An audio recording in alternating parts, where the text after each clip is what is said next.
Sometimes separation is not loud or obvious. It can include the smallest little patterns. The little ways you withhold love, avoid your feelings, or try to cling or control. There are often lots of blocks that are keeping the twin flame at arm's length. Becoming aware of these subtle choices is how you resolve separation for good. So have a look at what hidden habits you might have that are keeping separation in place. Because it's all very well and good to choose union on the surface and then wonder why union hasn't come in yet. But if it hasn't, you've still got to be choosing separation somewhere on the deeper levels, because you will be with your twin flame when you decide to be with them.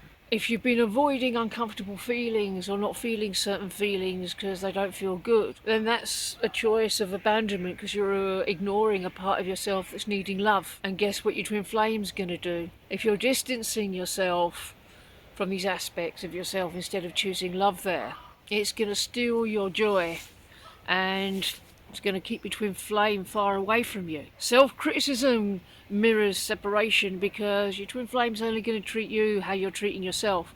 And if you're always criticising yourself, getting down on yourself, beating yourself up over the tiniest little thing, then if your twin flame was here now, they would treat you in the same way, but amplified, and it would feel really bad.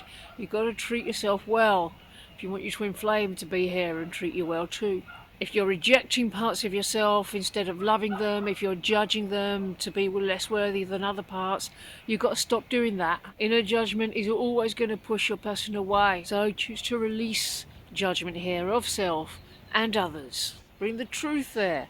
All parts of you are equally worthy. All parts of you deserve all the love. So give all parts of yourself all the love right now. If you've got a pattern of settling for less than love in previous relationships or daily life, that has to be addressed and released. If you've been compromising your truth to keep the peace, or had poor boundaries, or gave yourself less than what you should have done, that all needs realigning. If you're cheating yourself in any sort of way, expect that kind of cheating from your twin flame too, and it's never good to experience that. So fix your inner dialogue with yourself first. Then you can move forward. Have a look at how control shows up on your journey, because that's not going to serve you, it's not going to help you. If you've been trying to control how or when union happens, you've got to let that go, because it's not in your control. It's in the divine's hands.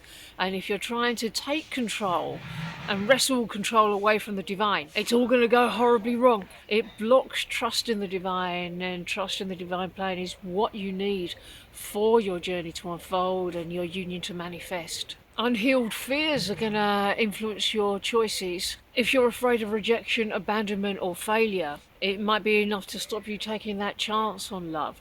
It will cause you to hide away and play safe and never claim that love in case you lost it again, when in truth real love cannot be lost. And it will also make you withhold love from yourself as well as from your person, and once again withholding love from yourself, refusing to love certain aspects of yourself, is a choice of rejection and abandonment in itself. So by trying to avoid the bad feeling, you're just manifesting more of the bad feeling. If you spiritually bypass sometimes instead of healing, if you're using positivity to avoid real wounds, you're not going to heal them.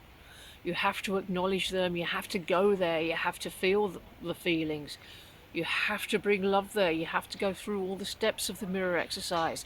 Just skipping over them or skimming past them and telling yourself it's okay when something's actually bothering you is going to keep you stuck in stagnancy, so please don't do that. It's going to totally delay true intimacy with your twin flame, because you're avoiding being with all of yourself. And if you're not with all of yourself, don't expect to be with your twin flame. There might be places where you're still choosing ego over love. If you're clinging to the idea of being right instead of being open to whatever may transpire, then that's creating resistance, it's slowing everything down, that's another form of control. It's another form of attachment to the way you want things to be. You've got to let all that go. Pride can keep you separate. Don't let your pride be stronger than your desire for real love. And have a look at how you respond when triggers do arise. Are you blaming your twin flame instead of going within? Are you projecting the upset onto them? That's never going to help you. You should be using triggers as doorways to heal. And then that will free you from using timelines as conditions. Union is not going to look a certain way. It's not going to look how you envisioned it to be. If you hold on to that, it's going to keep you from trusting the divine flow. And you may be resisting intimacy as well.